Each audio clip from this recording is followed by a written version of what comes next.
Alejandro Peña Esclusa es ingeniero, escritor venezolano. Es un experto en el tema del Foro de Sao Paulo, sobre el cual ha escrito ya 5 libros. Y fue el pionero de las grandes marchas contra Hugo Chávez el año 2001. Y por enfrentar al régimen venezolano ha sufrido cárcel, persecución y exilio. Alejandro Peña Esclusa tiene una ponencia magistral que la vamos a presentar. Se trata de los fraudes del Foro de Sao Paulo. Adelante. Estoy muy contento y agradecido de estar con ustedes en este segundo encuentro regional del Foro Madrid en Lima. Y me corresponde hoy hablar de los fraudes electorales del Foro de Sao Paulo. Yo estoy seguro que todos ustedes tienen la sospecha, esa sensación extraña, sobre todo en los últimos 2 años de comicios electorales en toda nuestra región, de que algo extraño ha pasado, de que hay sospecha de fraude. Y hay elementos comunes, por ejemplo, candidatos del Foro de Sao Paulo que ganan con una minúscula diferencia y en una condición, sospechosa. Entonces yo quería decirles que es muy natural que nosotros sospechemos del Foro de Sao Paulo y de que existe un fraude. ¿Por qué? Porque la gente del Foro de Sao Paulo no cree en la democracia. Estamos hablando de los mismos guerrilleros, como Gustavo Petro, o golpistas como Hugo Chávez en su momento, que nunca creyeron en la democracia. Pero como no pudieron llegar al poder por la vía de las armas, optaron por los votos, pero siempre manteniendo sus mismos antivalores, su misma visión antidemocrática. Entonces, en lo que llegan al poder, destruyen la democracia desde dentro. El fraude electoral, les quiero comentar, queridos amigos del Foro Madrid, reunidos en Lima, que se desarrolló en Venezuela con apoyo cubano. Han sido 27 elecciones, 27 experimentos en ese laboratorio que se llama Venezuela. Y ahí Hugo Chávez desarrolló un esquema de fraude avanzado e integral, un sistema que abarca muchos aspectos. El fraude comenzó y lo desarrolló Chávez el año 1999 con la elección a la Asamblea Constituyente. Ahí desarrolló algo que él mismo denominó el quino de Chávez, quino por la lotería que lleva ese mismo nombre. Presentó unas listas cerradas y con unos esquemas que no explicaré en este momento, con el 62% de los votos obtuvo el 95% de los curules. Eso fue para Fidel Castro y para Hugo Chávez un gran descubrimiento. Resolvieron un dilema no resuelto de la izquierda de cómo llegar al poder y mantenerse en el poder a través del fraude electoral. Este proceso fue perfeccionándose y evolucionando a través del tiempo en las sucesivas elecciones que hubo en Venezuela. Yo les quiero decir algo. Chávez ganó una sola elección, la de 1998, la que lo llevó a la presidencia. De ahí en adelante, todas las demás elecciones fueron cada vez más fraudulentas. Lo que hizo Chávez y sus aliados del chavismo en el año 2003 fue amplificar, adulterar el padrón electoral, el registro electoral, para incorporar 5 millones de nuevos votantes en un periodo de 3 años, del 2003 al 2006. 5 millones de nuevos votantes no existentes, votos fantasmas, que pudieran servir para incrementar sus propios resultados.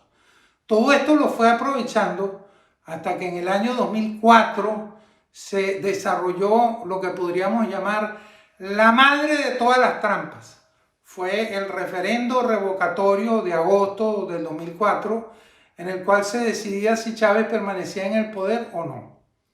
Aquí, ya evolucionando cada vez más en el fraude, Chávez hizo uso de un sistema electrónico de votación y de un software adulterado para quitarle 1 millón de votos a la oposición y sumárselos a su opción. ¿Qué quiero decir con esto? Que en agosto del año 2004 Chávez dejó de ser presidente. De ahí en adelante todo lo que hizo fue ilegal, fue usurpación. Y una de las cosas que hizo fue, por supuesto, utilizar los petrodólares venezolanos para financiar a sus aliados del Foro de Sao Paulo en toda la región, lo cual también es fraude. Yo quisiera ponerles unos 30 segundos un video de una denuncia que comencé a hacer en el año 2006 sobre el fraude electoral en Venezuela. Estas denuncias las hice dentro y fuera del país. Seguidamente, pues, lo pongo para que ustedes lo vean. El control del Consejo Nacional Electoral le permitió al régimen imponer una cantidad de condiciones inaceptables que invalidan cualquier elección. Un registro electoral inflado, amañado, unas máquinas electrónicas para votar totalmente manipulables, un sistema de conteo inauditable, unas máquinas cazahuellas que eliminan el secreto del voto, en fin, crearon todas las condiciones para un resultado final favorable al régimen. Claro, yo no fui la única persona ni el primero en denunciar el fraude electoral. Hubo otras personas y otras organizaciones que también lo hicieron, entre ellas SDATA, una asociación de expertos electorales venezolanos, y todos los que participamos en esa denuncia hemos sido perseguidos. Por ejemplo, la gente de SDATA casi todos tuvieron que salir de Venezuela. Y en mi caso, ustedes conocen, estuve encarcelado 1 año y perseguido durante mucho tiempo, hasta la fecha en realidad. Pero entonces el fraude fue evolucionando, fue perfeccionándose hasta convertirse en lo que podríamos llamar el fraude electoral del siglo XXI. ¿Cuáles son las características de este fraude? Primero, es integral, porque abarca todos los aspectos de la elección, desde la escogencia de las autoridades electorales hasta el anuncio final de los resultados. Comienza meses antes de las elecciones y termina semanas después de que se anuncian los resultados. Es integral porque abarca todo, abarca encuestas amañadas, abarca la utilización de las redes sociales para dar la falsa sensación de que los candidatos de izquierda son imbatibles. Caso, por ejemplo, de las elecciones colombianas, donde el propio presidente de Twitter, Elon Musk, denunció que operadores rusos estaban utilizando robots dentro de Twitter para promover la campaña de Gustavo Petro. Entonces, este esquema integral incluye también financiamiento ilegal proveniente del crimen organizado, de la corrupción y del narcotráfico. Además de ser integral, este es un fraude que evoluciona porque va perfeccionándose cada vez más. Es un fraude avanzado porque recurre a la tecnología de última generación, sobre todo en aquello de las máquinas electrónicas, en los sistemas electrónicos de votación, como en Venezuela, o en los sistemas informáticos de totalización, en aquellos países en que el voto es manual, como en Perú y en Colombia. Se trata además de un modelo exportable.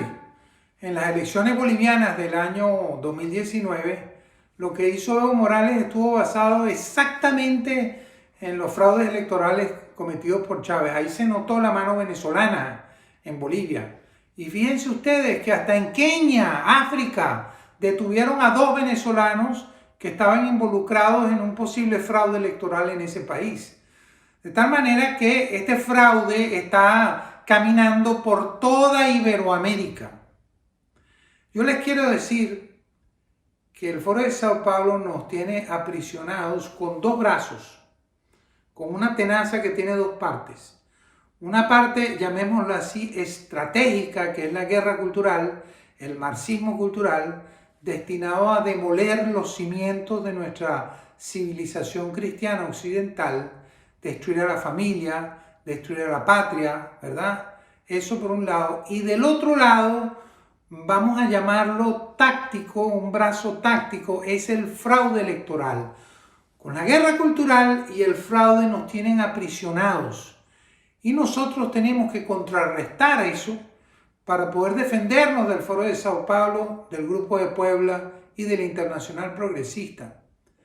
Uno podría preguntarse, ¿pero todos los miembros del Foro de Sao Paulo participan del fraude?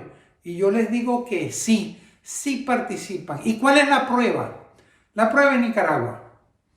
El año 2021, finales del 2021, cuando se llevaron a cabo las elecciones en Nicaragua, Daniel Ortega no fue sofisticado como lo fue Petro, ¿verdad?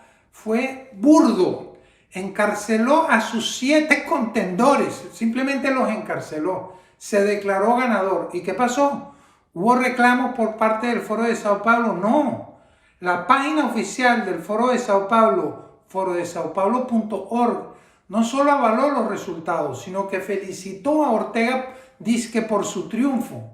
Lo mismo hizo el Partido de los Trabajadores de Lula. Ahora bien, surge la pregunta, ¿cómo enfrentamos el fraude electoral del siglo XXI?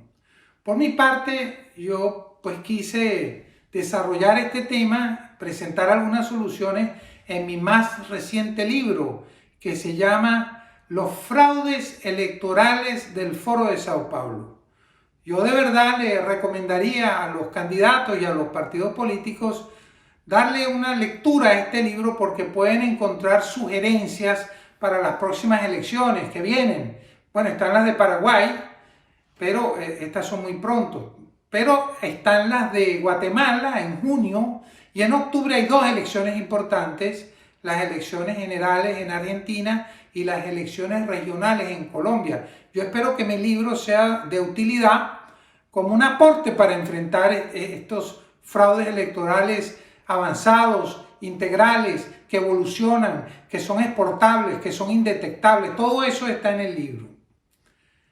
Yo quisiera, queridos amigos, para terminar, decirles que este es un tema de vital importancia. Está en juego la democracia. Aquí hay individuos que se hacen llamar jefes de Estado o que se hicieron llamar jefes de Estado en un momento dado, que controlan el Tesoro Nacional, que dirigen la política exterior, que tienen, digamos, inclusive son comandantes en jefe de las Fuerzas Armadas, que se hacen llamar presidente y nunca ganaron elecciones, sino que hicieron fraude electoral, fraudes que no se pudieron detectar. Y desde allí apoyaron a todos sus secuaces del Foro de Sao Paulo. Este es un tema que nosotros tenemos que darle vital importancia. Hay que neutralizar uno de los 2 brazos del Foro de Sao Paulo. El estratégico, que es la guerra cultural, va a llevar algún tiempo, pero este otro, el táctico, el del fraude, ese se puede neutralizar en corto plazo si estudiamos cómo funciona este fraude avanzado, este fraude integral, y hay formas de contrarrestarlo. Pero tenemos que articularlo, tenemos que todos los sectores democráticos de la iberoesfera unirnos y enfrentar mancomunadamente esta nueva forma de robo electoral. Y yo por eso les invito al próximo panel que viene y a todos ustedes aquí presentes que asumamos como una prioridad importantísima evitar que esta gente nos siga robando las elecciones, porque si no llegan al poder, entonces podremos comenzar a contrarrestarlos y podremos definitivamente derrotar tanto al Foro de Sao Paulo como al Grupo de Puebla. Yo tengo la esperanza de que así va a ser. Muchísimas gracias por la atención que me han prestado.